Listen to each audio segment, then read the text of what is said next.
What's happening, A-Push students? Chapter 38, Challenges to the Post-War Order, 1973 to 1980.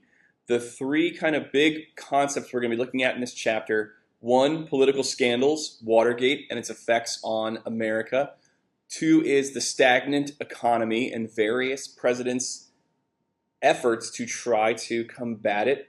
And the third is conservative ideas and the rise of the new right, as we're going to see, and the conservative movement that still has a lot of impact on what our political landscape is today.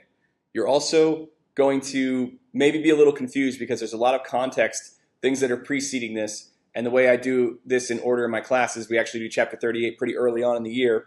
So hopefully it will make sense to you. Let's go find out. You're going to learn a lot more about the Watergate scandal, but the basic overview is that in June of 1972, 5 men were arrested in the Watergate apartment complex in Washington. They were charged, they were found to be planting electronic bugs in the Democratic Party headquarters. 1972 was an election year, and Richard Nixon, who was in the Republican Party, was running for re-election. And so these men being caught planting bugs in the Democratic Party's headquarters, try to figure out what their strategies were and basically spy on them, that's a federal crime. So the ensuing investigation into the Watergate burglary revealed that the men who had been arrested were working for the Republican Committee to re-elect the president, and that people that were very close to Richard Nixon, although we don't know if Richard Nixon knew about this, were the ones who ordered the break-in. And there were also a lot of other actions from Nixon's men that were deemed to be very shady. For example, there was a whistleblower who released these damaging papers about the war in Vietnam called the Pentagon Papers. And Nixon's men had the psychiatrist of that person, they had his office burglarized so they could get dirt on him. So there's a lot of really shady, kind of weird stuff going on. In the middle of this, you also have the resignation of Richard Nixon's vice president, Spiro Agnew, on a completely separate matter than Watergate. He was taking bribes from contractors while he was governor of Maryland and later while he was vice president, basically taking giant bags of money, being super corrupt. But as things are going on during the Watergate investigation, the people that are close to Nixon, they're being investigated too, and even the president himself is being investigated. And so over time, we don't believe that Richard Nixon knew about the burglary or ordered the burglary, but we do know now from studying this history is that Nixon did order a cover-up of the investigation into the burglary and tried to pay off the burglars to keep quiet, which is super illegal. He was also using his powers as president, which as president, we give the president a lot of executive power. He was abusing his power in the pursuit of protecting people that were really close to him. So over time, the investigations revealed the White House actually had a secret taping system, and every conversation that Nixon had with anybody had been recorded. So the investigators wanted the White House tapes, and eventually in the Supreme Court decision of United States versus Nixon, Richard Nixon was forced to hand over the White House tapes. When the tapes were handed over, there were massive amounts of big blocks that had basically been accidentally, quote unquote, deleted by a careless secretary. But what they revealed two things. One is that Richard Nixon had a very foul mouth and used a lot of curse words. And the second thing is that he did know about the burglary earlier than he said officially he did, and he did order the cover-up. And it's kind of known as the smoking gun tape. So he basically, that recording is going to get him in trouble. The House Judiciary Committee meets and they drew up articles of impeachment on 3 charges: obstruction of justice, abuse of presidential power, and contempt of Congress. Contempt of Congress basically means that you're just not doing what Congress wants you to do. So the first 2 charges are a lot more serious. Nixon did have a Republican majority in the Senate, but his leaders basically told him that they're going to convict if this goes to impeachment. So Richard Nixon technically was never impeached. To date, today, we have 3 presidents who have had impeachment proceedings brought against them, and no presidents have ever been removed from office. So that's kind of the tricky one. Nixon never was impeached. He was going to be impeached and basically resigned very shortly before that was going to happen. First president in American history to resign from office before his term was out. Other presidents have died in office, but this is the first president and only president so far to resign from office. His vice president, Gerald Ford, had been appointed by Congress because, as you know, Spiro Agnew had resigned. We'll talk a little bit more about Ford. Right after Nixon resigned, a few months afterwards, Gerald Ford pardoned Nixon because presidents do have the power to issue executive pardons of any crimes that were being committed. So Nixon basically, he never went to trial for any of the crimes that were committed when he was president. And the effects of it are very, very significant. We basically live in a post-Watergate era. Every scandal now has a gate after it. And it was a constitutional crisis. It tested the limits of the Constitution because all those things that the Founding Fathers had written were theoretical. They hadn't really been practiced yet in their full form. But it did show that the form of government we have, the constitutional democratic republic, can endure and can continue. But it also weakened people's faith in government leaders. Now, we live in an era where people don't really go into politics. Well, there are people who go into politics to make the world a better place, but we just don't trust those people, right? We think that everyone's in politics for their own gain and politicians are dirty and corrupt. Well, it's really Watergate that kind of made that kind of association in the minds of a lot of Americans. And it's also a time when the 70s were kind of a rough time, and there were a lot of persistent economic problems that just deepened people's disillusionment with government. I mean, we haven't even talked about the Vietnam War and how a lot of American people felt like they had been lied to by their government and had been led into a war that was really unnecessary. So we'll talk a lot more about that later on in this class. Economics were never my strong suit, so I'm not going to be able to tell you in great detail why the economy was stagnant during the 1970s. But one of the big reasons we can say is that as the economy shifted from a manufacturing-based economy to more of a consumer and technological-based economy, you're going to see the elimination of some of those jobs. And we're seeing the effects of that now with a lot of things being made overseas. We're also going to see the effect of more people being in the workforce, like teenagers are going to be going into the workforce in greater numbers. And because of opportunities for women, more women are going to be in the workforce, which is a great thing. But if you think about it just in terms of numbers, if you have more people in the workforce, that's going to keep wages down because employers have more workers to choose from. You also have economic distortions from the Vietnam War as a result of more money being spent on the military that could have better been spent on education programs. You also had oil prices that were rising because of oil shortages. There was actually an oil embargo against the United States in the 1970s and 1973. And you have less money spent on social programs.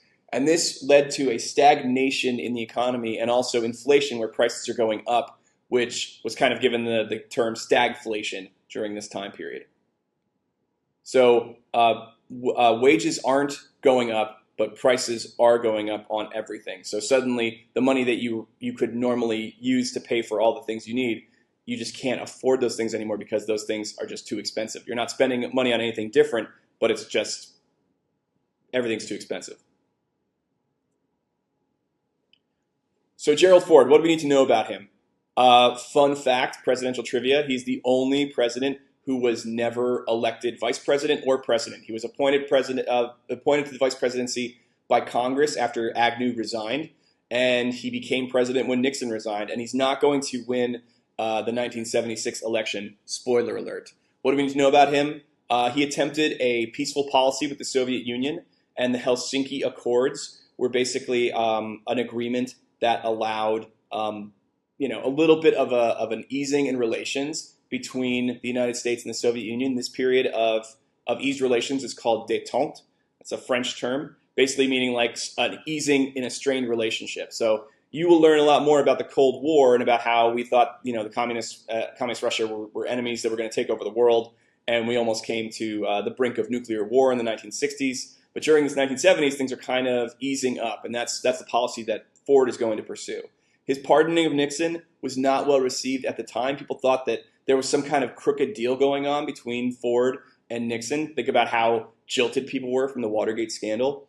But historians have kind of seen that it allowed America to try to move on from Watergate, and it's kind of been regarded now as a good move, but it was not popular at the time.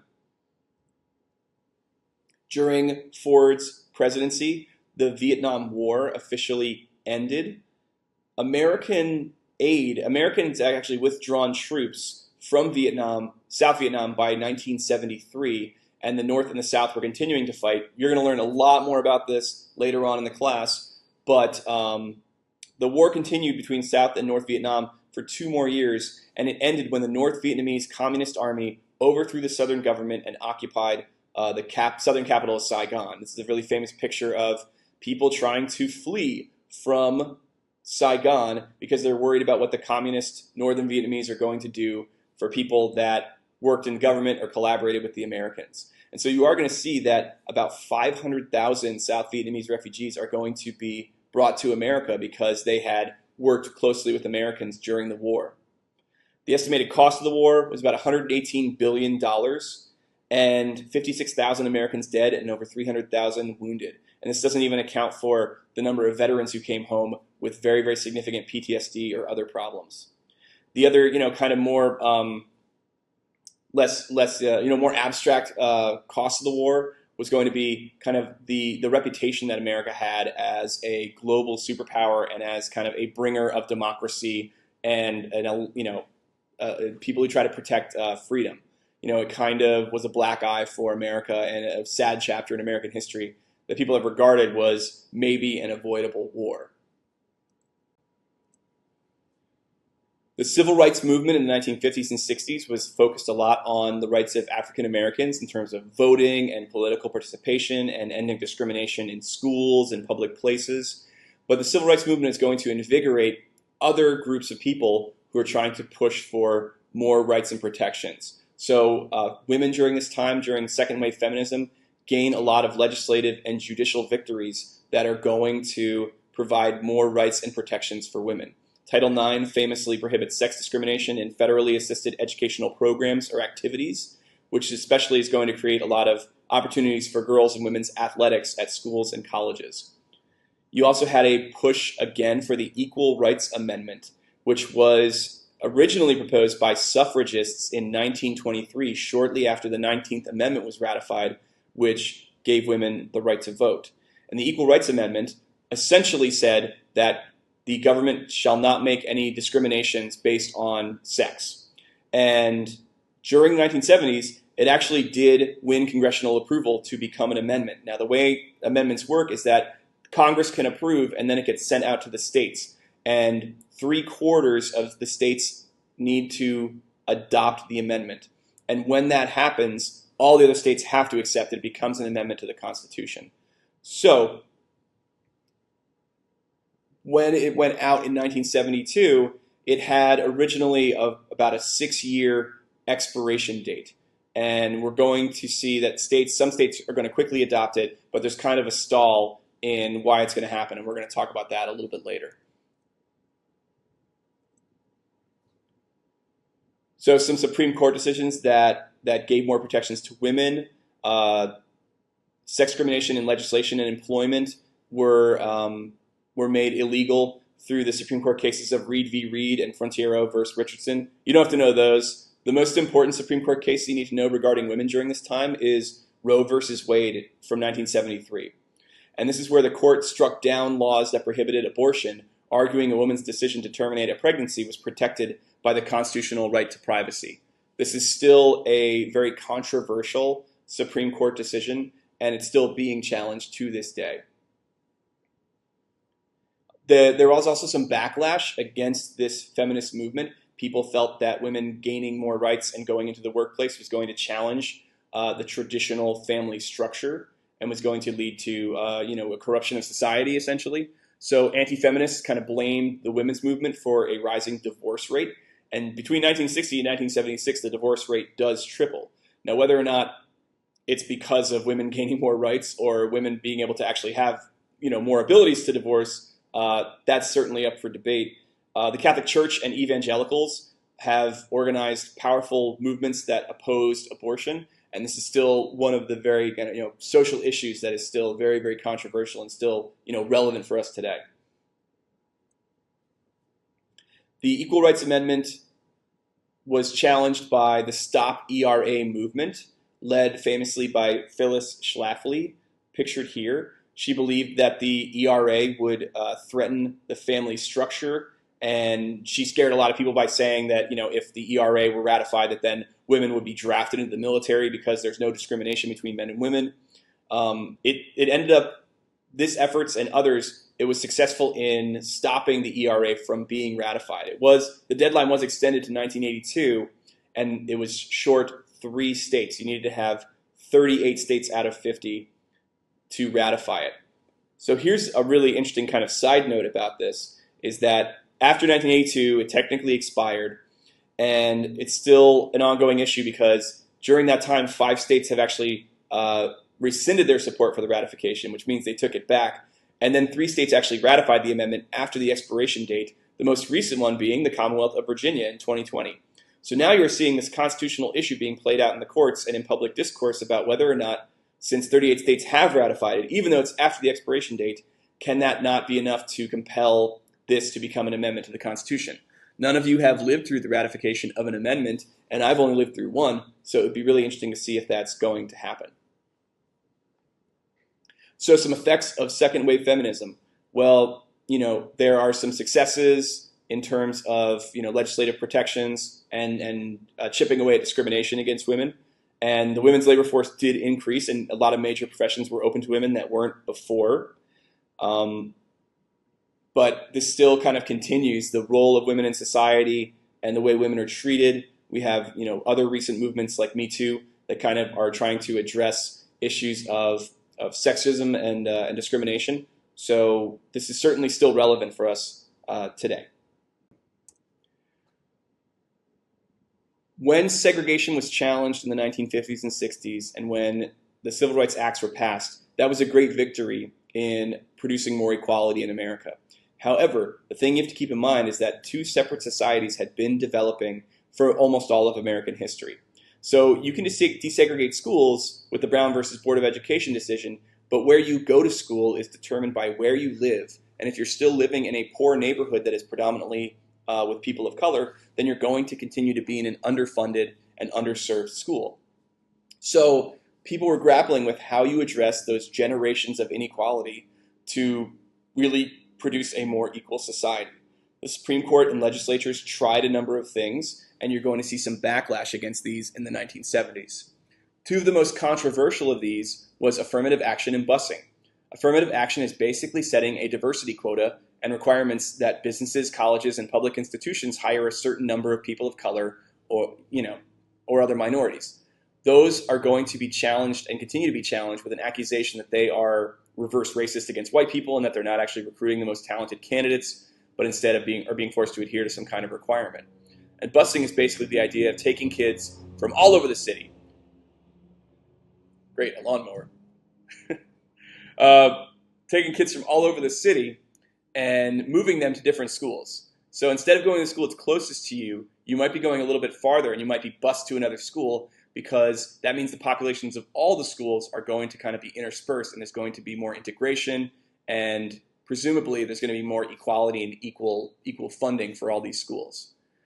So other decisions like the Milliken v. Brady decision kind of undermine that decision, because it said that desegregation plans could not require students to move across school district lines. So it basically exempted the suburbs from helping desegregate inner city schools. That means that more people are going to leave cities and move to suburbs because they want to put their kids in better schools. You're also going to have challenges to affirmative action, and in terms of Native American rights, there's going to be a continuation of resistance and challenges that are trying to bring attention to the plight of Native Americans, which we're going to talk a lot about back in the 1800s. So some of these groups, they're going to seize Alcatraz Island and Wounded Knee, South Dakota, and there's going to be a standoff with the FBI in 1972 to try to bring attention to these issues. This picture was taken in 1976 in Boston, Massachusetts, of all places. And I always like to show this to students because I think you might find it surprising this is in Boston. The context for the photograph is that the person swinging the flag was part of an anti-busing protest, so against the integration of city schools. And the man being assaulted is a civil rights activist. The really strange part about this photo, if you look more into it, is that that man, the person being assaulted, wasn't even associated with busing. He just happened to run into this mob at just the right time, and he was assaulted largely because of the way he looked. But you can see how divisive this issue was and how charged the 1970s were with a lot of conflict. So during this time, you had the bicentennial of America, and it's an election year. Ford was actually challenged by Ronald Reagan within his own party, and it's rare that a president who's looking to be elected is challenged from within by its own party. That just doesn't really happen that much. And so the Republican Party was kind of fractured. They were still tainted by Watergate. So the Democrats put up Jimmy Carter, who was a Democrat from Georgia, and he was kind of seen as an outsider who hadn't been tainted by the corrupt Washington elite and insiders. And he kind of that was his platform. He promised to never lie to the American people, something they felt like they'd been lied to for a long time. So he won the election of 1976, and he had Democratic majorities in both Congresses, so both houses of Congress, the House and the Senate. And so initially his popularity was very high, and he is going to have some initial successes with getting a tax cut pushed through, which people always like, and the creation of the Department of Energy to deal with the energy crises that are going on. But being an outsider can be seen as a good thing, and it's really popular when you're running for president that you're not tainted by Washington and you're going to just bring a fresh perspective. That's appealing politically, but when you actually get down to it, a lot of the way that Congress passes things is through a knowledge of how that system works. And so he clashed a lot with Congress, and they weren't really being cooperative with him after the first couple months.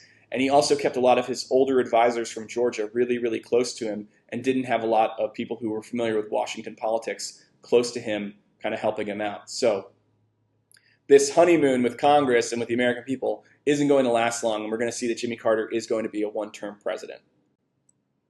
What you need to know about Jimmy Carter's foreign policy is that he tried to support a policy that supported human rights. So he stood up against dictatorships and criticized people who were oppressive regimes around the world. The most significant achievement of Jimmy Carter's presidency are the Camp David Accords in 1978, where he invited the leaders of Egypt and Israel to come to Camp David up in Maryland, and they negotiated a settlement that made Egypt the first Arab nation to recognize Israel as a country. Israel had existed since 1948, but all of the other countries around it were basically at war with Israel during that time. There's a series of flare-ups. So this is one of the most significant steps towards brokering a Middle East peace, which unfortunately is still going on today. There really hasn't been a long-lasting peace in the Middle East, but this was seen as one of the first steps in brokering that peace, and Carter is credited with that being the most significant foreign policy achievement of his presidency. He normalized relations with China and resumed full diplomatic relations with China after almost a 30-year interruption, because as you know, China is a communist country, and we weren't really big on communists during this time with the Cold War. He also pushed through some treaties to turn the Panama Canal back to the Panamanians, which ended up happening in 1999. And so when we talk about imperialism, about how America got the Panama Canal, which was a little sketchy, and so he wanted to kind of, give some redress for that.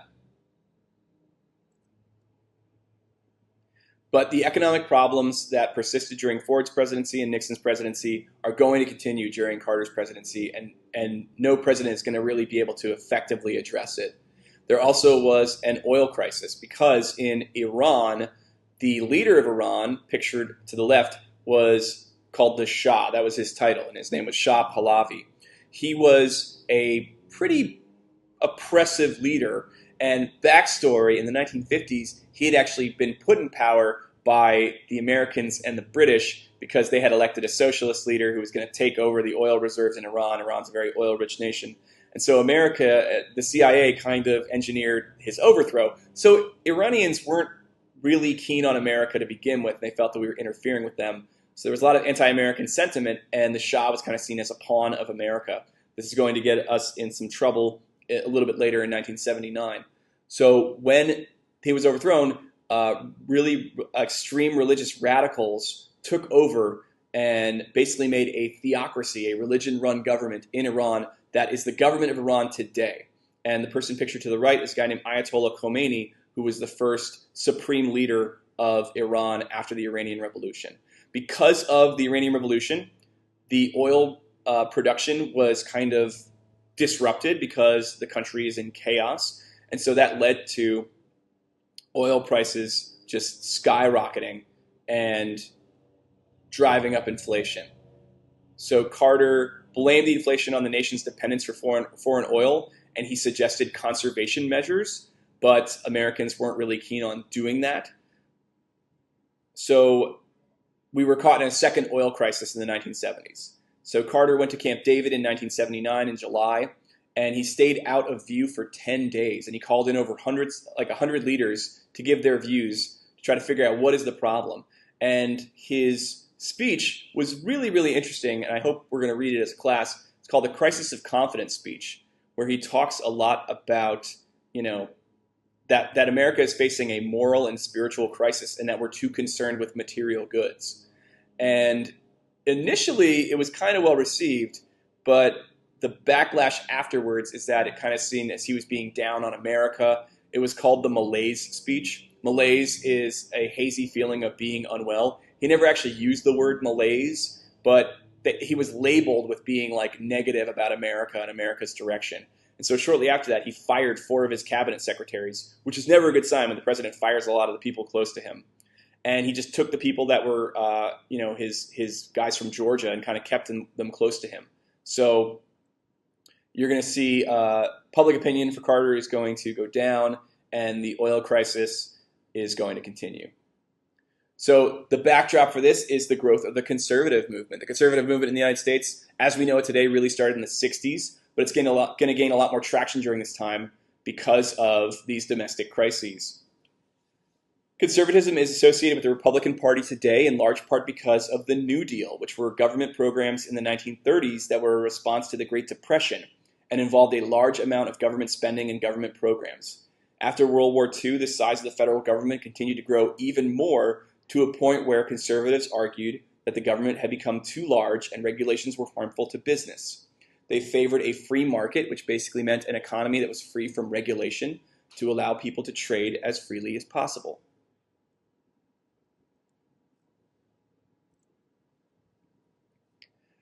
This happened during Carter's presidency. The SALT agreements were a plan to limit the amount of Soviet and American nuclear arsenals and try to have each side agree to limit strategic weapons. It ends up not getting ratified. It's just kind of showing again how there were too many conflicts in Congress to get that to happen.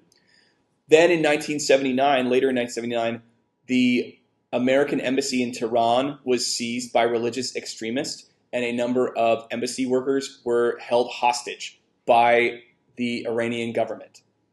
So America, that started because the Shah, who was the former leader of Iran, was very, very ill, and Jimmy Carter allowed him to come to the United States to seek medical treatment. And so the Iranians believed that the United States was going to try to take the Shah and put him back in power and overthrow their government. So that is going to be a very, very tense part, and this is going to be the part that's going to mark the end of Carter's presidency as a very dark time. And then also the USSR, the Soviet Union, invades Afghanistan in 1979 to support a communist government. And we are going to denounce that. And we boycott the Olympic Games to Moscow in 1980. And actually, we're going to covertly fund the Mujahideen fighters that are going to be against the Soviets in Afghanistan. And the invasion of Afghanistan is kind of referred to sometimes as the Soviet Union's Vietnam War, in that it was a long, drawn-out war that killed a lot of people and didn't really accomplish what they were going to. Eventually, around 1988, about 10 years after, the Soviet Union is going to withdraw from Afghanistan in defeat. So the hostage crisis in Iran was very hard on Carter and the United States. They tried to negotiate, but it didn't work. They tried a rescue mission to get basically Delta Force and helicopters and try to go in by night and rescue them. The helicopters ended up crashing in the desert, and a number of soldiers died. So there was a failed rescue attempt. And the clock kept going, and the hostages continued to be held. And what we're going to see in the next chapter is that they are held ultimately for 444 days, and the Iranians release them the hour that Ronald Reagan is inaugurated as president. So the Iranians really didn't like Jimmy Carter, and they really wanted to stick it to him by holding the Iranian hostages until until the very, very end. So as the 1970s closed, a lot had changed in the United States. The post-war, meaning post-World War II prosperity and economic boom, that was largely over. And you're going to see the economic growth is going to start to kind of sputter. You're going to see the conservative movement really becoming a lot more popular, and it's going to gain a lot of momentum. You're going to see economic inequality and political polarization grow. But you also see increased tolerance and inclusion regarding race, gender, ethnicity, and sexual orientation. And your book chooses to kind of end the chapter with the end of the 70s. So in the next chapter, you're going to hear about conservatism and the 1980 election and the political swing that's going to happen at the end of the Carter administration. So thanks for listening.